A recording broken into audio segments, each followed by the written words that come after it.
Well, hi everyone. Here we are for part two, dealing with this new book that Dr. Jeanson has written called Traced. It's quite a work, really, and tremendous charts and diagrams inside. In fact, there's a whole section inside of charts and diagrams here that we'll talk about as we go on here. But it's called Traced: Humans DNA's Big Surprise. And last week, we actually had the big reveal about my DNA test, Y chromosome test, that said I belong to R1b going back primarily to Shem. I was surprised. I thought it'd be Japheth, but apparently mainly Shem. Is that right, Dr. Jeanson? That's right. And now you're going to maybe mention that again, and your own ancestry is the same sort of thing as mine. And so we're closer cousins than we thought we were. And going back to Shem, and today we're going to talk about Western Europeans, and you're going to explain how. And just to give everyone a little overview again, what you've done is look at Y chromosome data from around the world, and you understand the mutation rate. And so you look for similarities and differences and have a program that does all this. And you're able to, if you use the biblical time frame, which makes sense because the mutation rate does not make sense with an evolutionary time frame, doesn't fit. The actual science confirms a short time frame for history, which means confirms a biblical history time frame. And when you use that biblical time frame, you can actually understand the history of civilizations. You can see certain events, migration patterns, certain events like population decline or other events in history. And it's absolutely fascinating. So we're going to go through a series of those over the next 4 weeks. And so today it's going to be Western Europeans. And then we're going to look at the history of Native Americans. That'll be next week. That'll be very interesting. You've got some fascinating insights about those. Then we'll talk about race and ethnicity and some, well, shocking discoveries. That's going to be interesting. People will probably be absolutely shocked when they hear about some of their ancestry there. And then we'll talk about missions as well, and scientific arguments for recent history and so on. So that's what we're doing. And again, it's really dealing with the content of the book Traced. And you're going to show some slides. You'll do most of the talking, and I'll just jump in now and then. So, Dr. Jeanson, over to you to talk more about Western Europeans and a little bit more about you and I and our ancestry. And I'd say part of the purpose of this series, from my perspective, is to give people a sneak preview of the book. If they've watched the video series we did 2 years ago, and even if they're just new to this, to give them a sense for just how big of a deal this publication is, not because what I'm doing is anything that I'm a big deal, but the 4,500-year time scale is a big deal. And I'm going to really talk about this more heavily, probably in our last episode, that the state of affairs in the creation evolution debate is seeing a dramatic role reversal. Creationists have been playing defense for a long time, and now we're playing offense and making major scientific discoveries. And the big theme I have for this series is the volumes, not just new chapters, but new volumes of our past that this sort of research is contributing. And we had discussed some of this in our time together last week, how we can find Noah at the base of this Y chromosome tree, the male inherited DNA, how we can trace every single person's ancestry back to specific men in Genesis 10. We'll talk about what happened after Babel. So my line, Ken's line, R1b, goes back to a specific son of Joktan, a descendant of Shem. And we'll see where they went and all the various places they went and how they multiplied in the years following. But that's one major discovery that we hadn't had before, that is a huge confirmation of the biblical anthropology. What we briefly alluded to, and that the book spends a good chunk on, we just briefly alluded to it last week, is that you can also see the genealogical line of Abraham, Isaac, and Jacob, and the 12 tribes. Well, we can see maybe one or two of the tribes, and there's likely more genealogical genetic echo of those 12 tribes. But this is a really big deal, and you can think of this as relevant far beyond just the Christian community. the Jewish community will be interested in this. I've had Muslims contact me because just out of the blue saying we'd like to know if we're descended from Ishmael. This has massive global relevance. And the third major volume of discovery that this sort of research uncovers is related to each one of us individually. And it's not just men, even though this is the male inherited DNA, and this DNA changes from generation to generation. Men and women have the same challenge, in a sense, trying to uncover their ancestry, because my own personal history is half my dad, half my mom. And my dad's personal history is half his mom and half his dad. And so all of us have to figure out, what do we do with the female side of our various branches? You take your own Y chromosome test if you're a male. That's just one small sliver of your story. And you'll have to get your mother's relative and your dad's mother's relative and these sorts of connections to uncover the full scope of your complex, glorious family history, and perhaps some things you may not want to know. There's aspects of my own family history that perhaps we didn't know or didn't want to know, and DNA records all that. So sins and such, it's all there.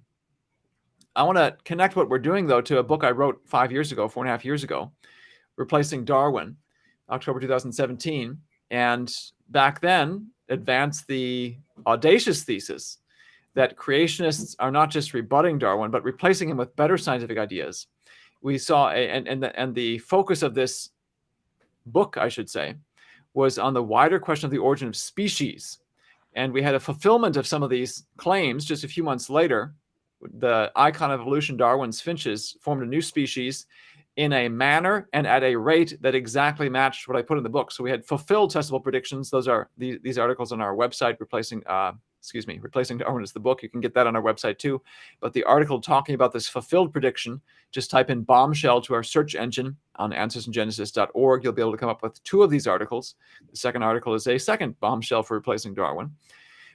Why this is relevant to what we're doing now is one of the specific predictions that I made in Replacing Darwin relates to human history. I said that we should be able to see, as we've mentioned today and also last week, we should be able to see the echo of civilization in our DNA if our history is just a few thousand years old. The derivation of that is a little bit more complex, but that's one of the major aspects of this. And right now, the fact that we have this new book traced out, the fact that we're having these lectures that I can talk about this, is all reflective of the fact that we've reached a major milestone. Creationists are now making major scientific discoveries. And earlier on in this research process, there was a pastor who was dialoguing with me, who I think was a little bit on the fence as it relates to the age of the earth and such. And the fact that, or I should say, when he found out, when it finally hit him, oh, this isn't just anti-evolution, oh, you're wrong, but creationists are moving forward and advancing the ball, so to speak, scientifically, and uncovering new things, new aspects of the world that we had forgotten or lost. Today, that's when the light bulb went on for him, and he was really excited about all this. And so the volume I want to discuss today that bridges what we discussed last week and also relates to one of the main thrusts of the book is a question that had long bothered me, having taken world history class in high school. The problem that bothered me was what was left out of the history curriculum. We talked about the political empires. We talked about Rome being founded, let's say, in the 700s BC, and then being overthrown, at least the western half being overthrown by the barbarians in the 400s AD. And the story has a clear start and a clear stop, which is how political kingdoms often go. But missing from all this was the story of the people of the Roman Empire. Who did the Romans come from? So put the flood at 2,500 years ago, roughly. You've got approximately 2,000 years of history that transpire before Rome, quote unquote, has its beginning. So what were the Romans doing for 2,000 years? Who did they come from? What relationships do they have to the other peoples of the globe? That was a big black box. And then the other side of that narrative, what happens to the people after the civilization collapses, they get overthrown, was also unanswered. Or to make it personal, especially for some viewers who may be watching of Italian descent or Italian American descent, is it legitimate to claim the Romans as genealogical ancestors if you can claim Italian descent? These are questions that the history class never covered. These are the questions now that this new research finally reveals the answers to, and this is a major scientific discovery. And the key, of course, to all this, as we referenced earlier, is this Y chromosome tree, the DNA-based generation by generation family tree for global humanity. This particular tree, we had it behind us on a big board in the last episode. Here it's again on the slide. And you'll see this in the book and in great detail as we look at individual branches. And you can pick up the individual names and such. You won't be able to see it at this level of resolution, but it's all there in the book. It's again from men from around the globe: North America, South America, Middle East, Africa, Europe, East Asia, Pacific. Good representative swath of the globe. And then the book itself draws on all sorts of studies. So we've got data from thousands upon thousands of men, all these various pieces of the human origins and human history puzzle that come together. These labels, I want to explain briefly now. I didn't explain them as much in the first episode. These labels are somewhat arbitrary designations just for major branches. I've used these color codes consistently throughout the book just to make it easier to remember, easier to follow. So when I'm talking about, for example, E1B1B, what does that mean? It's just Greek. I'm always using this tan color when I show the maps of where these people are. Use that tan color. It's all designed to help the reader follow all of these various narratives. What I want to focus, though, on now is a branch that is in among modern Italians. So I began with the question of what happened to the ancient Romans.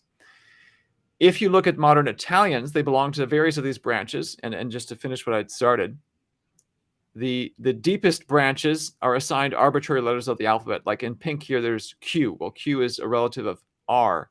R further subdivides into R2 and R1. And so, if it subdivides, you get a number, and then you get a letter, and then a letter and a number, and on it goes. R1 divides into R1A, R1B, and R1B happens to be the branch to which the Jeanson family line and the Ham family line both belong.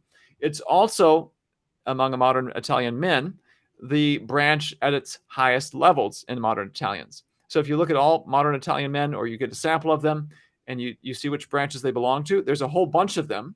So modern Italians are a diverse people.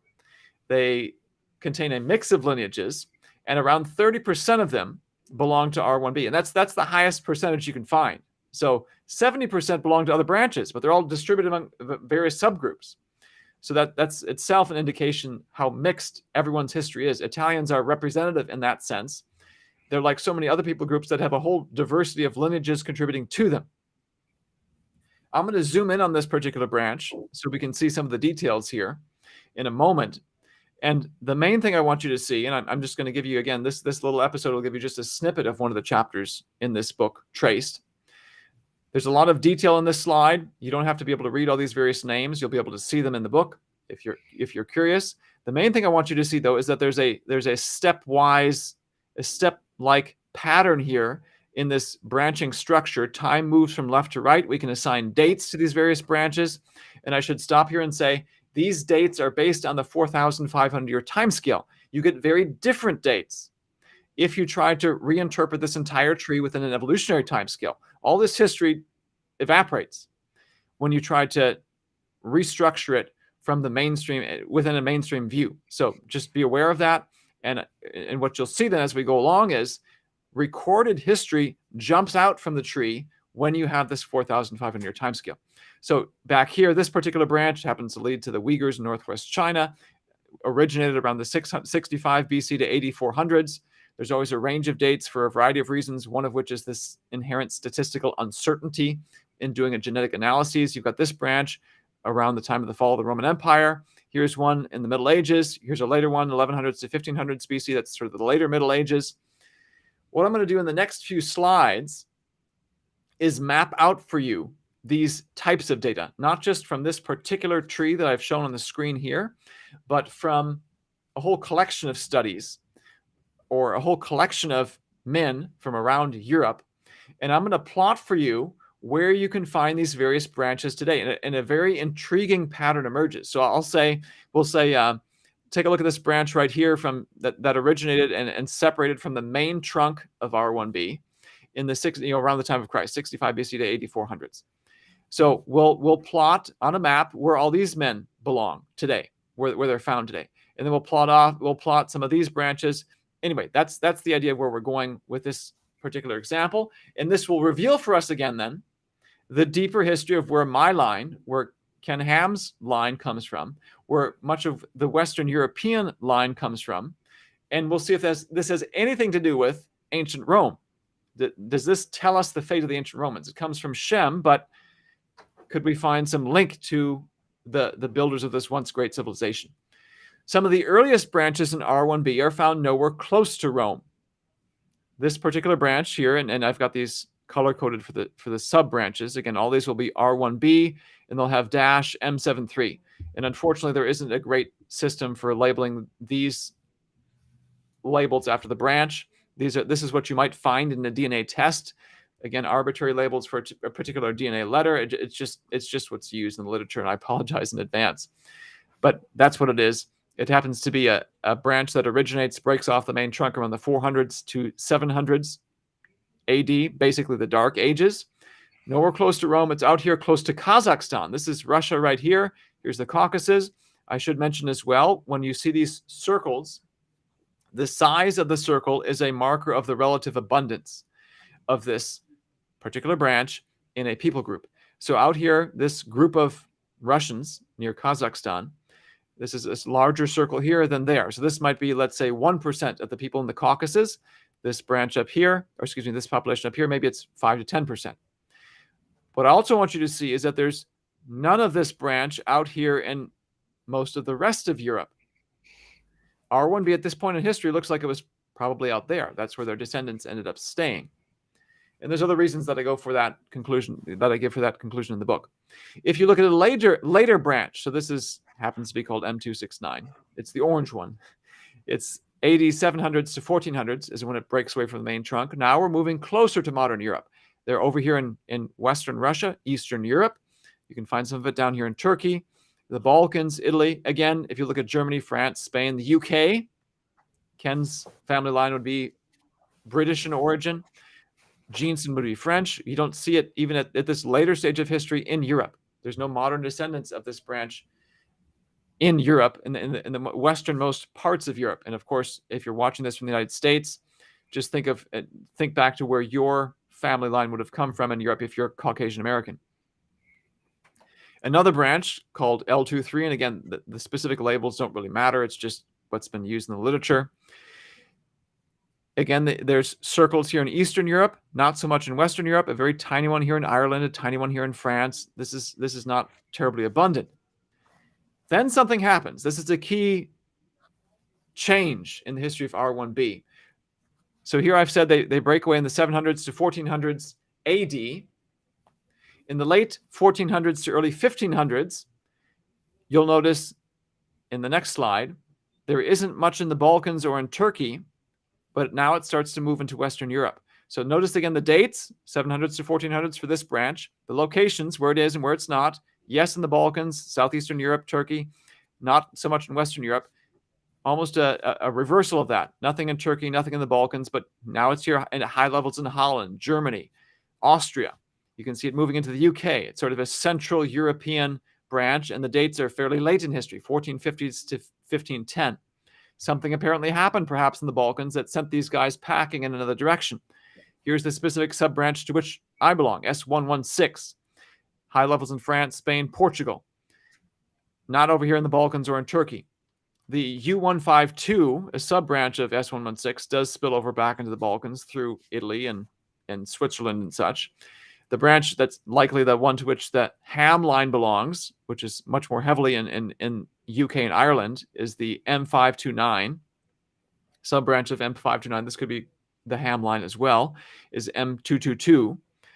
If you were to combine all these data, and again, these are maps you will find in the book, taken straight from the book, you can basically plot out what looks like a migration path. This is just reading the genetic data off the tree, plotting it on a map. This is what seems to emerge. They're migrating into Europe from Central Asia during the Middle Ages. You see them down in the Balkans, not so much in Western Europe. They end up apparently fleeing because there's a very short window of time in which these guys start distributing and splitting apart. They seem to do this right around the late 1400s, 1500s. I go through some more of this in the book. That's exactly the time when the Ottoman Empire starts laying waste. The last great push into Europe lays waste to Hungary. That would seem like a plausible cause-effect scenario. The people who once were here that perhaps were fighting off the Ottomans as they start advancing further into Europe just go fleeing, and apparently have all sorts of children, all sorts of offspring. Again, if you watch the episode from last week, an analogous situation would be the current state of Europe, where there's a lot of Middle Eastern refugees coming, fleeing Syria and such, and they tend to be Muslim, they tend to have more children, and it could be just a few generations before much of Europe can claim Middle Eastern descent because of all the children that were born and who subsequently have many more children in Europe.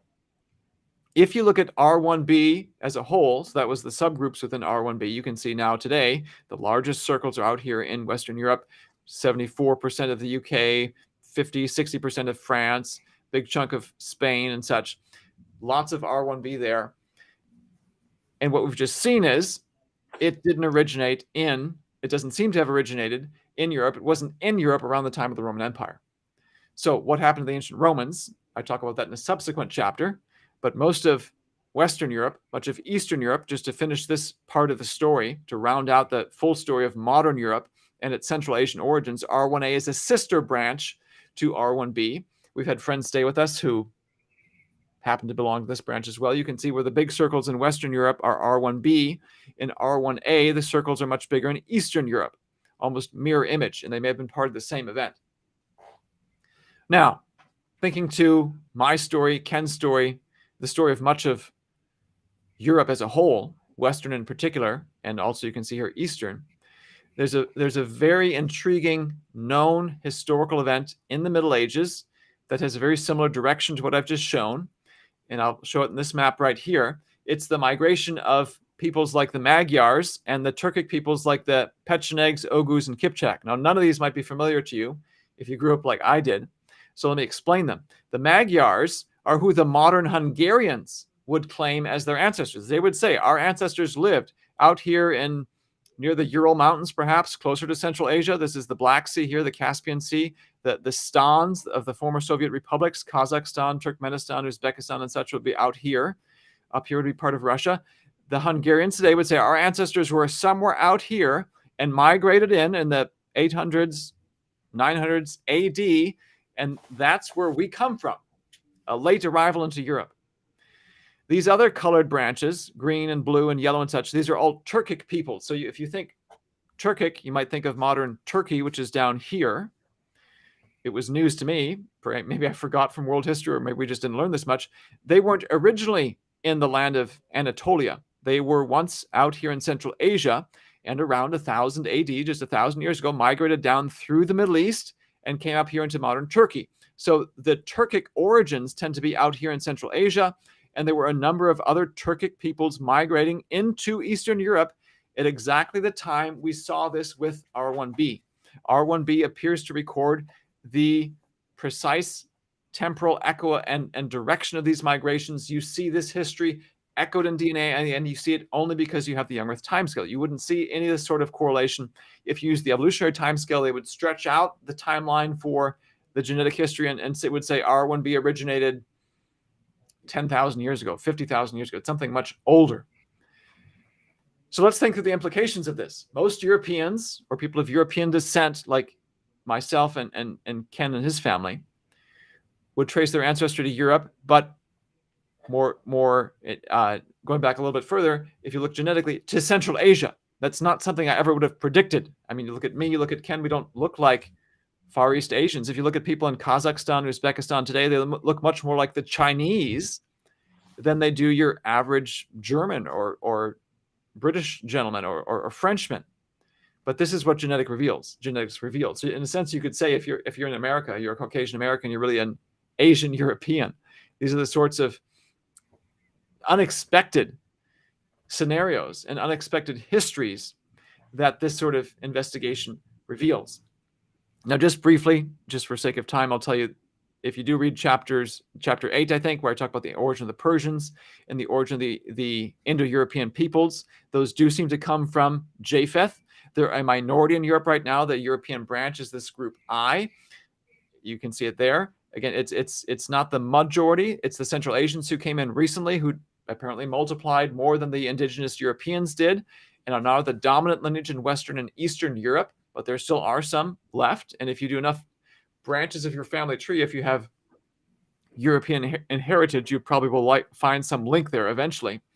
They connect to a Middle Eastern group here, or Middle Eastern and Central Asian, J1 and J2. Again, I'm going through this very quickly, but it's explained in much more detail in the book. And there it's mapped out for you again, that you can find these types of maps in the book. This seems to correlate fairly decently with a map of the Indo-European language family. This is also a map from the book, as is this map. It fits the mainstream history for the origin of the Indo-European peoples. All that's there. So, spoil the surprise somewhat, I is likely the lineage of some of the early Indo-Europeans. Whether or not it's the Mycenaeans, the Minoans, that's something that remains to be seen. But in this just the few minutes that I walked you through all this, I want you to see that this big new discovery, one of the big new discoveries from creation science-based research, is the history of peoples. When you start digging into this, you find some big surprises as it relates here to the origin of modern Europeans. There are ancient peoples you can still find if they left enough descendants, and this is the type of thing we can do for basically every other people group on Earth, assuming they didn't get wiped out by subsequent conquest. You can take the DNA of modern people, work your way back in time, and that's essentially what most of this book, Traced, does. We talk about the rise and fall of the Egyptians. Can we find their lineage in modern Egyptians? Can we find them elsewhere? Could you and I be descendants of the ancient Egyptians? What about the Persians and South Indians and Asians? And on the book goes all around the globe. And this type of analysis that I just did for the Romans, for the Jeanson line, for the Ham line, uncovering this sort of history is something everyone can do. So if you get a Y chromosome test, and I want to reiterate again, if you do DNA testing, it's very important that it's not just a generic DNA test. Most of these DNA tests that you are advertised, things like Ancestry.com, will advertise DNA from both parents. That won't take you back very far. You need the DNA just through dad, through a male line. That's the Y chromosome lineage. And if you happen to get a result you can't make sense of, or if you'd like to contribute to future research, because this is just the beginning of likely a lifelong research endeavor, you can go to our website. This website will also be in the book as well in the Appendix A, ancestsandgenesis.org/go/traced. You click on this little button there, Hidden History of Every People Project. It'll take you down to an information box, or you just scroll down this page, enter your name, email address, the message. Let's say you're a missionary working with a neglected people group, or let's say you've gotten a result that is unusual. That might be one of these ancient peoples we haven't yet uncovered. I can tell you right now that the ancient Assyrians, the conquerors of the northern tribes of Israel, rulers of the Middle East for a brief period of time, who were eventually conquered by the Babylonians, who were conquered by the Persians, we know exactly from Genesis 10 which son of Shem they came from. We haven't yet detected that genetic line. So I have a feeling the lineage of the ancient Assyrians, in a sense, one of the lost peoples of the ancient world, is still out there. And their line, their echo, might be in you. It might be in your family line.